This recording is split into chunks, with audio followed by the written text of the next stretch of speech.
Comment le papa impliqué aide-t-il la maman dans sa carrière? Comment encourager les entreprises réfractaires à mieux reconnaître la place du père salarié? Ces questions sont évoquées dans mon podcast qui donne la parole aux papas, ceux-là qui sont soucieux de ne pas sacrifier le bien-être de leur famille sur l'autel des obligations professionnelles. Je suis Clarisse Magnécou, coach professionnel certifié, maman de 2 formidables enfants. J'accompagne les femmes salariées ou entrepreneuses à concilier au mieux au quotidien la vie privée et la vie professionnelle. Et si nous écoutions aussi les papas, nos alliés? Bienvenue dans mon podcast. Je vous souhaite une très belle écoute. Bienvenue Jean-Claude. Veux-tu bien te présenter? Je te remercie. Avec beaucoup de plaisir, Clarisse. D'abord, je te remercie de m'avoir donné cette opportunité, de m'avoir offert cet honneur de pouvoir être avec toi actuellement. Qui je suis Jean-Claude Yekpe, je suis né au Bénin. Mon père est béninois, ma mère togolaise. J'ai vécu au Bénin jusqu'à l'âge de 6 ans, au Togo jusqu'à 7 ans et demi, 8 ans, et après en Côte d'Ivoire jusqu'à 17 ans. Ensuite, j'ai vécu à Paris jusqu'à l'âge de mes 27 ans avant de relever un défi. C'est de partir de Paris pour m'installer sur l'île de la Réunion. C'était en 1997, si je ne me trompe pas. Et je me suis installé à la Réunion en 97. Et depuis lors, je suis à la Réunion.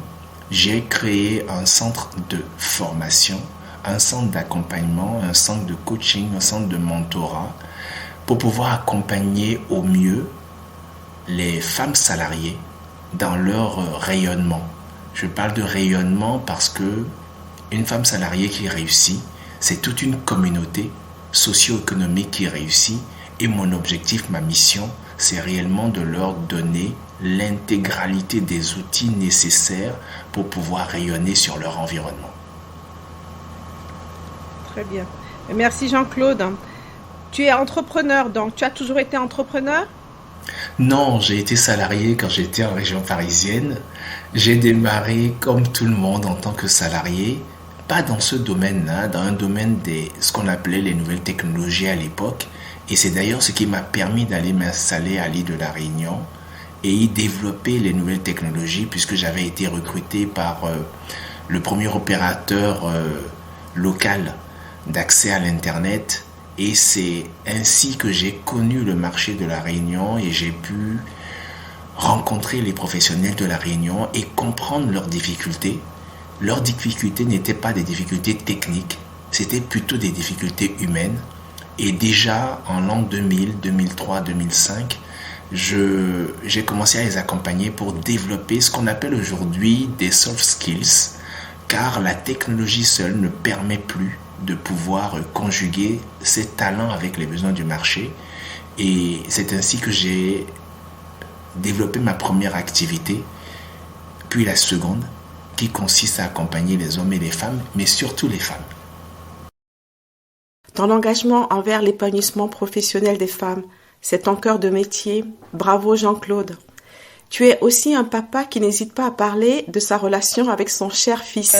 Peux-tu nous dire quel âge il a, s'il te plaît? Il a eu 18 ans le 31 mars 2023. Donc il a plus de 18 ans maintenant. Et il va débuter dans quelques jours, dans une semaine maxi, il va débuter ses études supérieures post-bac. Bac qu'il a eu avec une mention très bien et j'en suis vraiment fier. Merci beaucoup. Quand t'es-tu senti être père, Jean-Claude? C'est marrant parce que c'est un événement qui m'a vraiment bouleversé. Lorsque notre fils est né, je m'étais beaucoup investi pour pouvoir soulager ma femme dans la mesure où j'étais déjà à mon compte à ce moment-là et ayant passé les premiers jours à l'hôpital avec eux, j'ai compris à quel point le mari, le conjoint, celui qui avait contribué à la création de la famille était indispensable. Nous avons eu la chance de pouvoir bénéficier d'un geste exceptionnel de l'hôpital. Nous avions une chambre individuelle et le médecin qui était responsable en fait de nous, la gynéco qui était responsable, Bénédicte c'était son prénom, m'avait permis de pouvoir rester dans la même chambre que ma femme et mon fils. Et c'est ainsi que j'ai compris l'utilité d'être présent auprès de ses proches. Et lorsque nous sommes rentrés à la maison, tous les soirs, j'étais au pied levé dès que le bébé pleurait pour aller le chercher et l'emmener à ma femme pour qu'il puisse téter et ensuite le remettre dans le berceau. Nous n'avons pas eu beaucoup de facilité à ce moment-là parce que Élie avait des coliques et il souffrait beaucoup, mais beaucoup dès qu'il avait fini de téter, donc il avait du mal à digérer le lait et il pleurait beaucoup, beaucoup. Et donc, ce que je faisais, c'est que je le berçais à ce moment pour qu'il puisse s'apaiser. Il finissait par s'endormir et 1 heure après, 1 heure et demie après, il se remettait à pleurer. J'allais le chercher, je l'amenais à sa maman, il tétait et j'essayais de le bercer pour que ses douleurs diminuent. Et ensuite, quand il finissait par s'endormir au bout d'une demi-heure environ, je me souviens très bien, je le mettais dans le berceau et puis 1 demi-heure, 3/4 d'heure après, il se remettait à pleurer. Bref, ça a été une période assez difficile, mais je me sentais quand même à ce moment-là inutile. Au bout de quelques semaines, lorsqu'il a pu prendre le biberon, je crois qu'il avait 3 mois, je me suis senti père le jour où je l'ai pris dans mes bras et je lui ai donné son biberon. Le regard qu'il m'a porté, le regard de remerciement, le regard de liaison qu'on a eu à ce moment m'a totalement bouleversé et je suis devenu une autre personne à ce moment à travers ce regard, à travers cette connexion qu'on a eue, Élie et moi. Connexion qui continue encore aujourd'hui, je dirais 18 ans après. Je me suis senti père le jour où j'ai pu donner le biberon à mon fils. J'entends encore beaucoup d'émotions Ah oui, par rapport à cette période-là. Et j'entends aussi de la gratitude envers l'équipe médicale qui a facilité cette rencontre familiale. Donc cette rencontre fils, père et mère. totalement, totalement. Je crois que si je n'avais pas eu l'opportunité de prendre, entre guillemets, ce congé paternel avant même de pouvoir rentrer à la maison, je crois que j'aurais raté quelque chose. Ça me fait penser, Clarisse, à, au pot à pot. Lorsque le bébé naît et que on pose le bébé sur le ventre de sa mère, je crois que la connexion physique qui s'opère à ce moment-là est une connexion chimique qui est indéfectible et qui fait que la maman est liée à son enfant à vie, y compris si elle a porté en elle pendant 9 mois, y compris si elle a souffert au moment où elle le portait. Je crois que la connexion peau à peau est quelque chose d'extraordinaire et on va en reparler un peu plus tard si tu le souhaites, car je vais vous raconter mon histoire avec Élie. Je crois que être resté à l'hôpital avec eux dès la naissance d'Élie pendant les 4 jours ou les 5 jours d'observation a créé une connexion puissante entre nous. Et je remercie l'équipe médicale, je remercie le CHU de La Réunion et je remercie Bénédicte de nous avoir permis de vivre ça.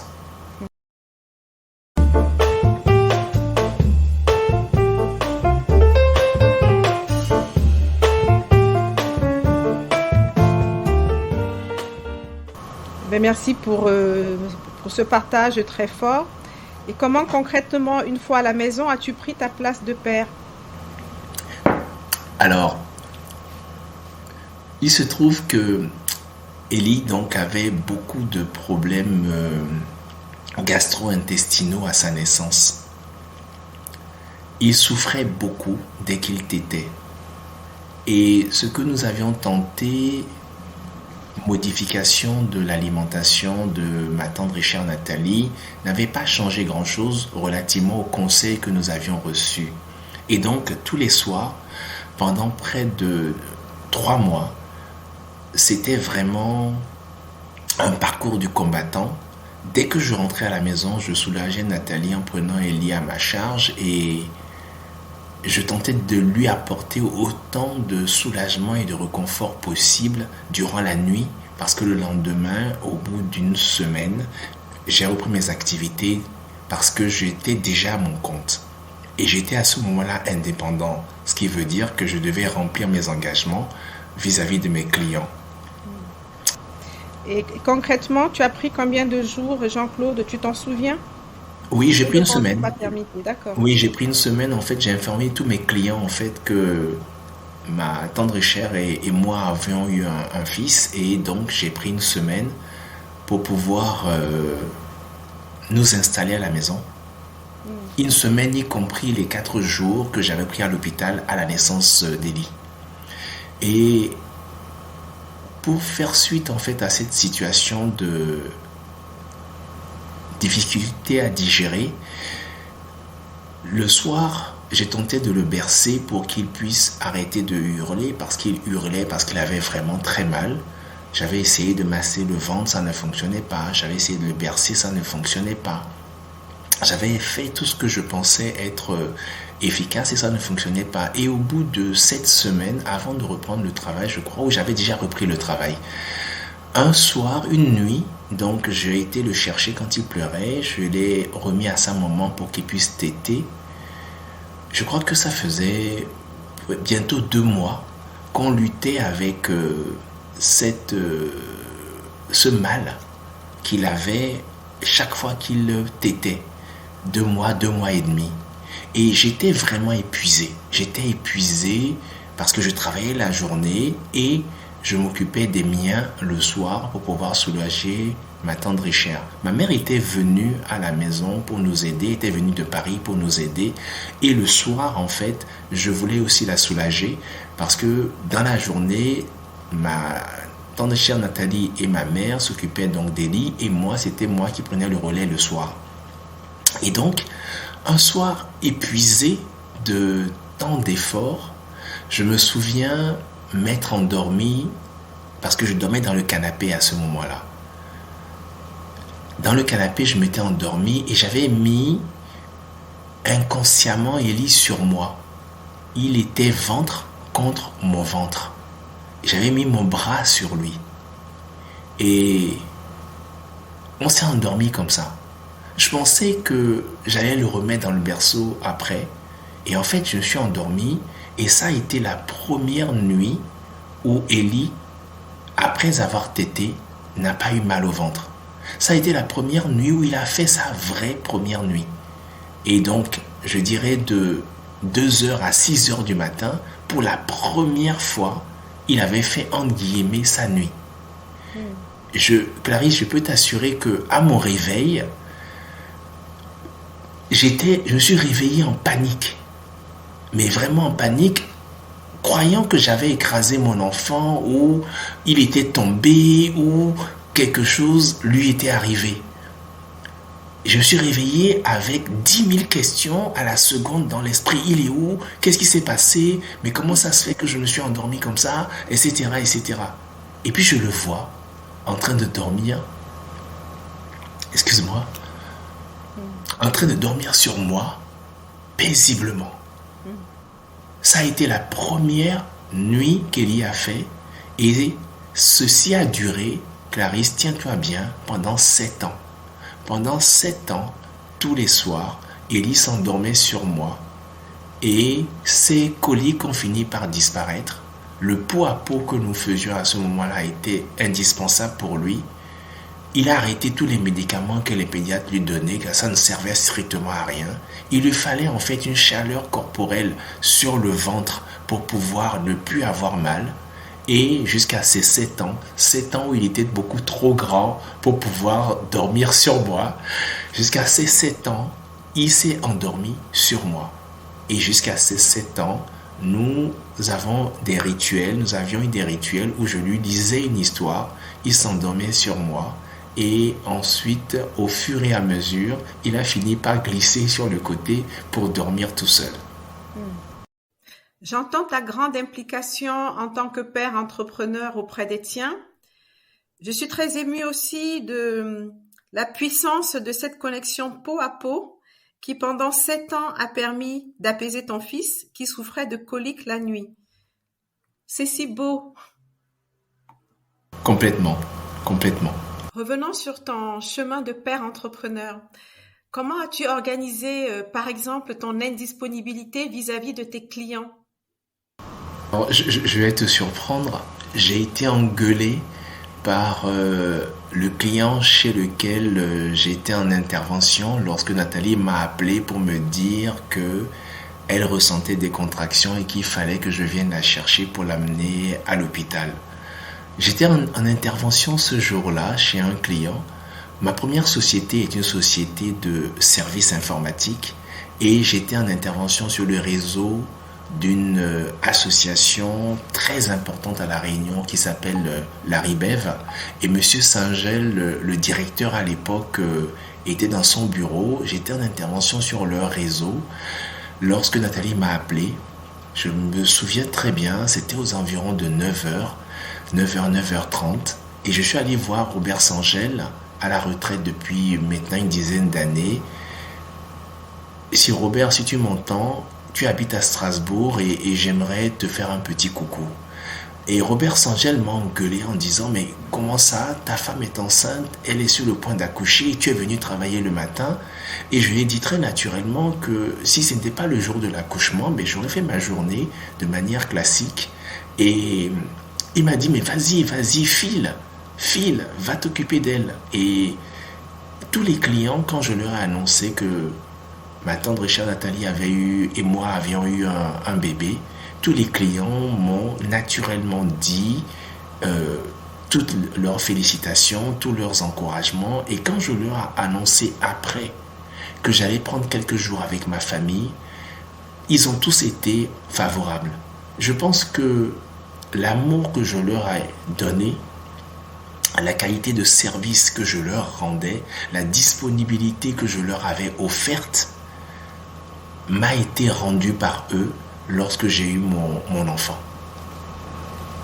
Et la maman, a-t-elle repris le travail après son congé maternité? Comment a été repensée l'organisation familiale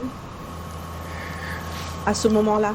Nous nous sommes répartis, je pense, les responsabilités et j'ai pris naturellement la responsabilité d'Élie. Pour quelle raison? Parce que je suis lève très tôt et je n'ai aucune difficulté en fait à pouvoir m'occuper. En tout cas, je n'en ai eu aucune.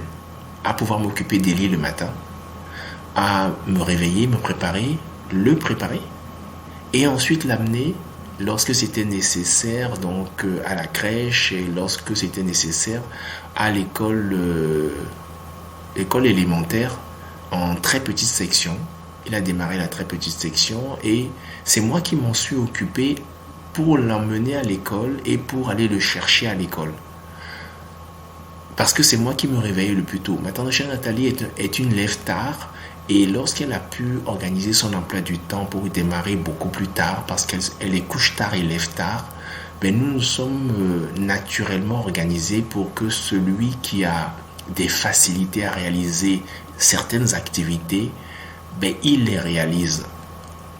Et donc c'est moi qui me suis occupé d'Élie, d'aller le déposer et d'aller le chercher à ces différents rendez-vous.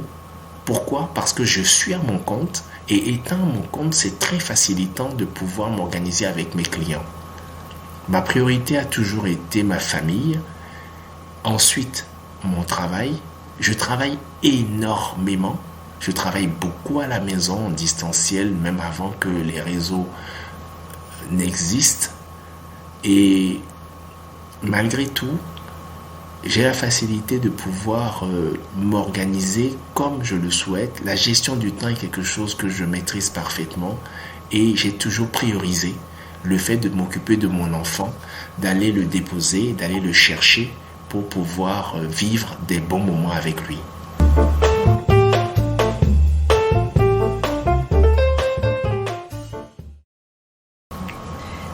Un petit retour sur la période Covid, s'il te plaît, Jean-Claude.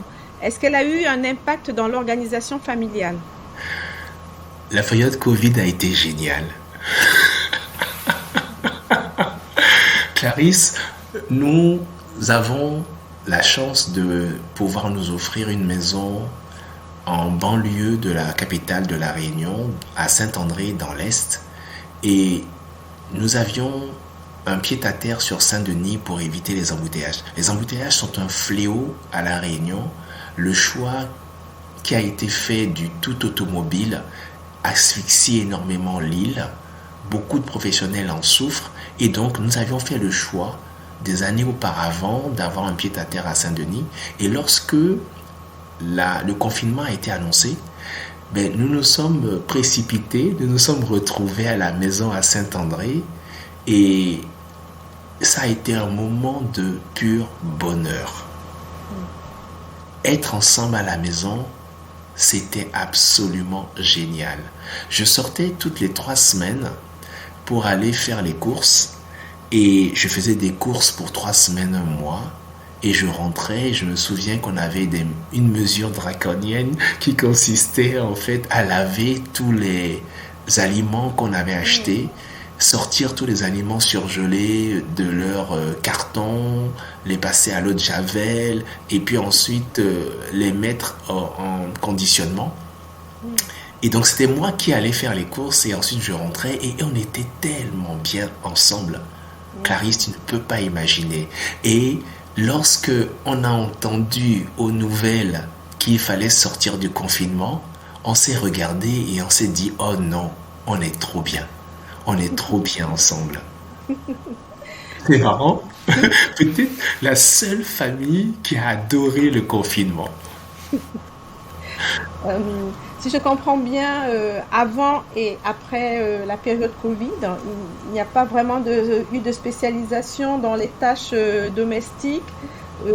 L'un ou l'autre, vous organisez en fonction de vos disponibilités ou il y a une sorte d'appétence par rapport aux tâches domestiques Oui, plutôt de l'appétence. En fait, très naturellement, j'ai mis en place une intelligence collective à la maison. Je dirais naturellement parce que ça a coulé de source. Par exemple, si tu me demandes combien de fois en 20 ans de vie commune avec Nathalie, j'ai été chercher le courrier, je peux te dire maximum une dizaine de fois. Pourquoi? Parce que c'est elle qui s'occupe du courrier. Moi, je m'occupe des repas. C'est moi qui prépare les repas. Alors, il semblerait que mes repas sont de moins en moins bons. Mais c'est moi qui m'occupe des repas à la maison parce que j'ai une facilité, j'ai une appétence à préparer les repas. C'est moi qui m'occupe du jardin.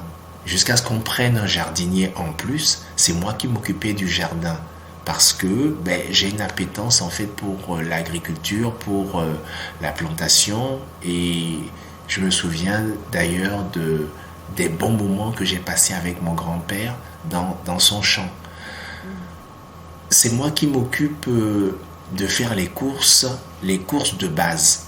Nathalie s'occupe des courses optionnelles. Qu'est-ce que j'appelle courses de base? C'est vraiment les aliments de base. Je fais ma liste, je vais les chercher, je suis organisé pour ça. Je compare les différents produits. Oui, ça c'est un de mes mauvais côtés. Quand je suis dans un rayon, je regarde la composition des produits et dès qu'il y a 2 conservateurs de type E quelque chose, je ne prends pas. Je vais chercher les produits les plus naturels, sans conservateur et sans sucre possible pour leur qualité nutritionnelle. Donc, j'ai une appétence à réaliser un certain nombre de choses et très naturellement, Ma famille m'a laissé le faire parce que j'étais le meilleur, pas forcément très bon, pas forcément expert, mais le meilleur dans le domaine. Et pour moi, c'était vraiment une facilité. C'est aussi moi qui sors les poubelles. Je sais les jours où passe tel type de poubelle. On a 3 types de poubelles à La Réunion et c'est moi qui m'en occupe également. D'ailleurs, les voisins sont surpris parce que je fais le tri des poubelles. Je fais le tri de nos poubelles parce que je trie les déchets très facilement et quand mes proches se trompent, plutôt que d'aller leur faire la morale, quand je sors la poubelle, ben je remets les déchets qui vont dans la poubelle le papier dans la poubelle papier, les déchets qui sont des déchets végétaux dans la poubelle avec un couvercle vert et les autres déchets dans la poubelle marron. Bref, on s'est organisé très naturellement par appétence et chacun d'entre nous réalise ce qu'il réalise le plus facilement. Nathalie, ma tante Richard Nathalie, elle, c'est le ménage. Elle adore faire le ménage, faire la vaisselle. Et moi, j'aime pas ça. Du coup, je le fais exceptionnellement et c'est elle qui s'en occupe. Et puis, Ellie a développé nos 2 qualités et tant qu'on était ensemble, il compléter nos absences. Il peut arriver qu'un soir, je ne rentre pas suffisamment tôt pour faire à manger. Et bien, c'est un fin cordon bleu. Il nous a épatés durant la période Covid. Il nous faisait des plats que moi, je suis incapable de faire. Et d'ailleurs, ils sont arrivés en France il y a une semaine, il y a 10 jours à peu près. Moi, j'étais encore à La Réunion et c'est lui qui a cuisiné tout le temps parce que j'étais absent.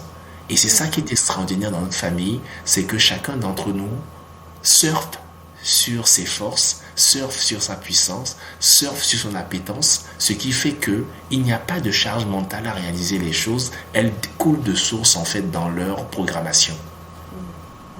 Donc, tu as réussi à transmettre à Ellie ton don culinaire et ton appétence pour d'autres tâches domestiques. Exactement. Très bien. Jean-Claude, si tu avais une baguette magique, comment pourrais-tu aider les papas à mieux concilier la parentalité et la vie professionnelle? En fait, je dirais que, en tout cas, très humblement, je tente de transmettre aux mamans, et j'insiste dessus, la capacité à prendre la parole pour demander et la méthode pour pouvoir demander. C'est-à-dire que, je vais prendre un exemple. Je suis dans notre famille celui qui est le plus organisé et qui est le plus regardant sur la propreté. Non pas que les autres ne soient pas propres, mais quand il y a quelque chose qui n'est pas à sa place, je suis celui qui est le plus gêné, ou en tout cas le premier gêné. Et donc je vais me lever spontanément pour aller le ranger. Il y a 15 ans, il y a 10 ans, je me sentais obligé de le faire moi-même. Ce que j'ai fait, c'est que j'ai appris à patienter et j'ai appris à demander. Et cette capacité à patienter et cette capacité à demander, mais c'est ce que je transmets en fait aux femmes salariées en leur expliquant que si elles n'expriment pas de la bonne manière leurs besoins, la personne avec laquelle ou les personnes avec lesquelles elles vivent ne pourront jamais interpréter ce besoin de la bonne façon. Et donc, de par ma formation, j'ai cette intuition que la responsabilité dépend de l'émetteur. Si on attend que l'autre devine, ça ne fonctionnera pas. Si on demande à l'autre dans le triangle dramatique, ça ne fonctionnera pas. Si on utilise le canal inapproprié pour l'autre, ça ne fonctionnera pas. Si on se sent obligé de faire parce que l'autre va faire mal, ça ne fonctionnera pas. Dans ma propre famille, alors que c'est ce qu'il y a de plus difficile au monde, j'ai réussi à partager avec mes proches mes besoins et j'ai réussi à leur faire prendre conscience de la manière appropriée de l'aide qu'ils peuvent m'apporter. Et c'est ce qui fait que ça fonctionne. Si moi j'ai réussi, je pense que la femme salariée ou la femme tout court est capable de le faire. C'est une question d'apprentissage, c'est tout. Si je comprends bien, Jean-Claude, pour toucher les papas, tu passes plutôt par les mamans. euh, tu les encourages à mieux exprimer leurs besoins. Et, Exactement, et c'est comme ça, voilà, en fait, que les papas pourraient s'impliquer davantage dans les tâches parentales et domestiques. exactement. Je pense que grâce à la prise de parole, grâce à la capacité à communiquer, grâce à la capacité à pouvoir transmettre à travers le bon canal, les mamans sauront exprimer le besoin et elles seront entendues. Je vais prendre une analogie si tu me permets, Clarisse. Mhm. Si je veux émettre sur France Inter et que je n'utilise pas le bon canal, les personnes, les auditeurs de France Inter ne vont pas entendre mon message. C'est la même chose. Si je veux que les auditeurs de France Inter entendent mon message, il est fondamental que je connaisse le canal de France Inter et il est nécessaire que j'émette suffisamment de manière adaptée dans ce canal pour que les auditeurs, même ceux qui sont éloignés à travers le monde, puissent recevoir l'information. De cette même façon, la femme salariée, doit apprendre à émettre dans le bon canal celui qui correspond à celui de son conjoint, de son mari, de son coéquipier, pour que ce conjoint, ce mari, ce coéquipier puisse entendre, comprendre, écouter le message. Autrement, il va faire un, mais en fait, ça n'a pas atteint l'objectif. Il faut que la femme salariée, la femme tout court, puisse apprendre à prendre la parole pour pouvoir impacter son conjoint, son mari, son coéquipier, afin que celui-ci vibre au bon diapason. C'est ce que je tente de leur donner à travers mes accompagnements. Mais pas seulement pour leur mari, pour tout leur environnement.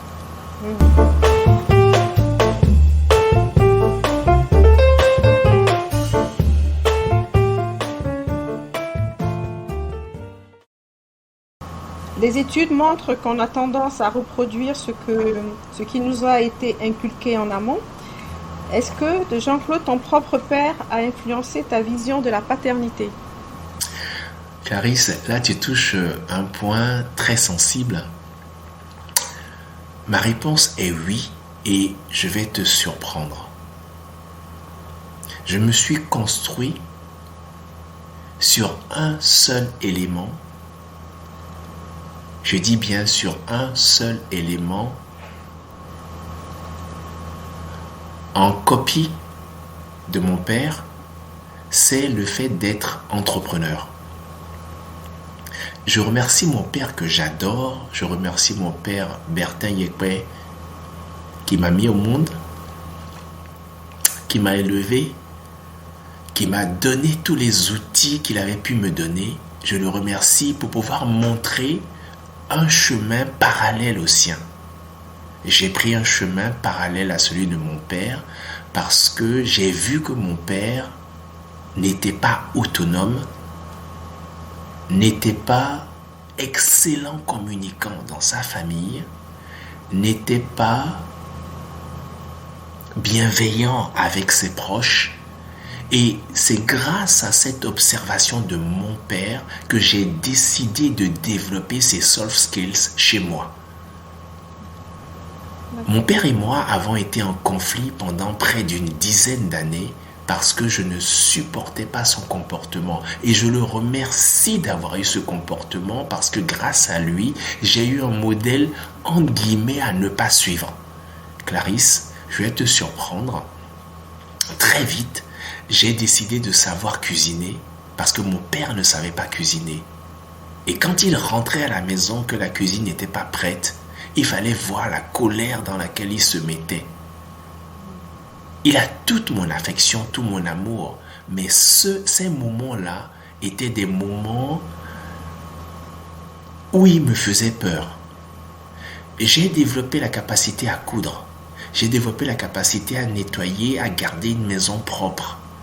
J'ai développé en fait toutes ces capacités parce qu'en observant mon père, je me suis rendu compte que son manque d'autonomie, son incapacité à le faire, le rendait fragile. Et comme certains parents de chez nous qui ne veulent pas montrer leur fragilité, il exprimait, il montrait beaucoup trop de violence.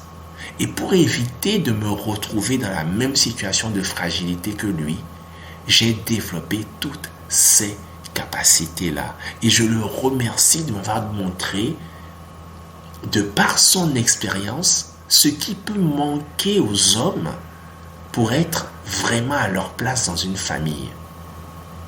Je le remercie de m'avoir montré la voie à suivre, voie qui n'était pas la sienne, mais voie que j'ai choisie et que tous mes 3 frères ont choisi en complément de la sienne.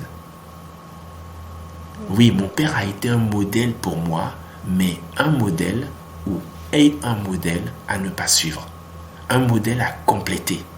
Et je suis heureux aujourd'hui d'être entrepreneur, d'être chef d'entreprise depuis 25 ans. Et je suis heureux d'être proche des miens, d'être bienveillant avec les miens, d'être un transmetteur pour les miens et d'avoir pu accompagner les miens, pas seulement Ellie, et également Nathalie, dans le rayonnement qu'ils sont en train d'avoir sur leurs propres univers. C'est très émouvant d'avoir un aperçu de cette trajectoire familiale et de voir ton chemin qui se construit, se consolide en matière de parentalité. Jean-Claude, quelle héroïne aurais-tu aimé être? Waouh!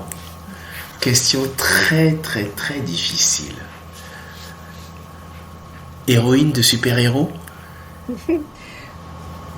Comme tu veux, une figure féminine qui t'a marqué, vraiment libre choix. Oui, je dirais un mixte entre le rêve d'être un super-héros, d'être une héroïne super-héroïne.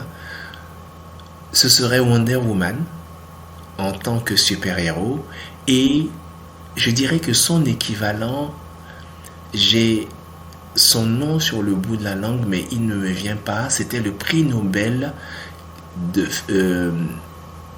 la paix qui est d'origine kenyane. Son nom va me revenir. Une dame absolument fabuleuse qui était la première à l'origine de la coulée verte. Elle a initié chez elle en fait le reboisement et le développement, et surtout le développement de l'entrepreneuriat féminin dans l'agriculture.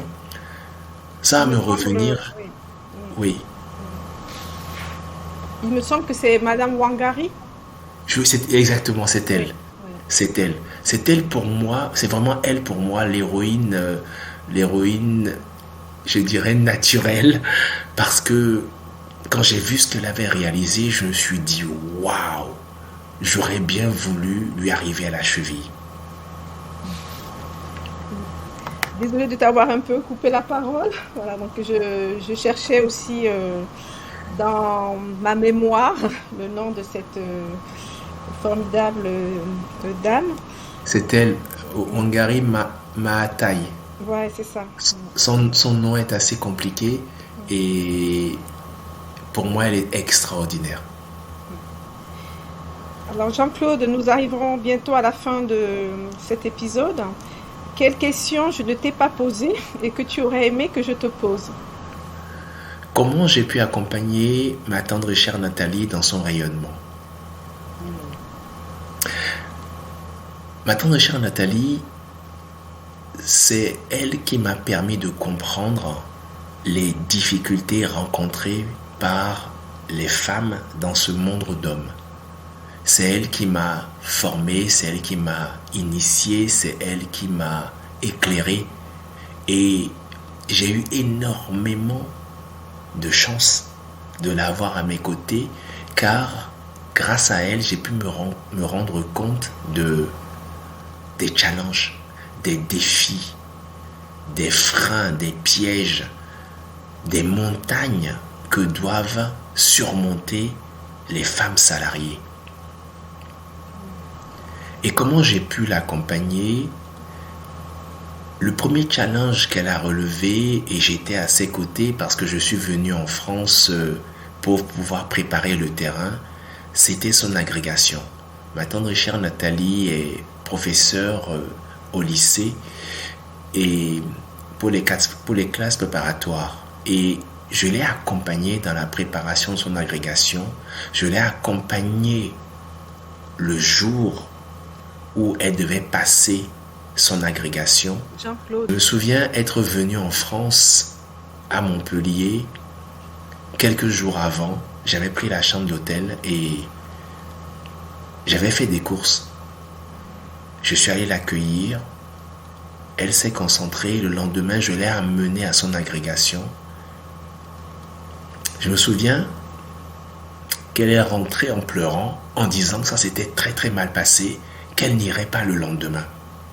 Et je lui ai dit, c'est un concours, je comprends que le jury ait pu s'acharner contre toi, et c'est un concours, et ce qui est important, c'est que tu figures parmi celles qui vont réussir. Je me souviens l'avoir coachée alors que ça nous est interdit dans notre déontologie de coach. Je vais l'avoir coachée ce soir-là. Je me souviens l'avoir accompagnée le lendemain et elle a vécu la deuxième journée d'épreuve parce que je l'ai soutenue. Et quelques mois après ou quelques semaines après, quand elle a eu le résultat et qu'elle avait réussi, je me souviens de la joie, des hurlements à la maison à Saint-André, parce qu'elle ne s'y attendait absolument pas. Et elle avait réussi. Elle faisait partie certes des derniers qui avaient réussi leur agrégation, mais l'agrégation est un examen, un concours tellement difficile que j'étais fier. J'étais fier d'avoir soutenu ma tendre et chère, de l'avoir accompagnée dans cette épreuve et qu'on ait surmonté ensemble les difficultés qu'elle a rencontrées. Et ce que je vais dire aux hommes aujourd'hui, c'est que vos dames n'ont besoin que de votre compassion et de votre empathie, de votre disponibilité. Vous devez vous mettre à leur disposition. Nous sommes des hommes, nous devons nous mettre à la disposition des femmes pour les aider à réussir, car elles en ont besoin. Elles ont un potentiel largement supérieur au nôtre. C'est parce qu'elles sont dans des mondes d'hommes qu'elles trébuchent. Et quand elles trébuchent, c'est à nous de tendre la main pour les relever. Ce n'est pas parce qu'elles sont faibles qu'elles ont trébuché, c'est parce qu'elles ont énormément d'obstacles devant elles qu'elles ont trébuché. Et notre mission à tous, c'est réellement de nous investir pour leur réussite. Merci pour ces pistes. Je comprends que ton épouse, à travers sa vie professionnelle, t'a permis de prendre conscience des problématiques des femmes au travail. C'est sans doute cela qui explique ton engagement en tant que père, ton engagement en tant que coach, soucieux d'accompagner les femmes à déployer leurs ailes, leurs ambitions professionnelles. Quelle belle mission! Bravo! C'est moi qui te remercie, Clarisse. Je te remercie de m'avoir permis de partager ça avec toi, avec vous, mesdames, avec vous, messieurs. C'est une opportunité exceptionnelle qui m'a été offerte et du fond du cœur, Clarisse, je te dis un grand merci. Alors, je vais le dire à ma façon, comme je le dis souvent sur les réseaux sociaux, très grande gratitude, Clarisse. Tu as semé les graines dans l'esprit de ton fils. Ça ne peut qu'enrichir le cercle vertueux de la culture de l'égalité professionnelle entre les femmes et les hommes, le cercle vertueux du respect mutuel, pour une société plus juste où les femmes peuvent construire leur juste place. Amen. Merci beaucoup. Merci à toi. Chers auditeurs, un grand merci pour votre écoute. Pour soutenir mon podcast, vous pouvez vous abonner sur votre plateforme préférée. Vous pouvez aussi le partager ou mettre des commentaires. N'hésitez pas à me suivre sur LinkedIn. Je vous dis donc à très bientôt.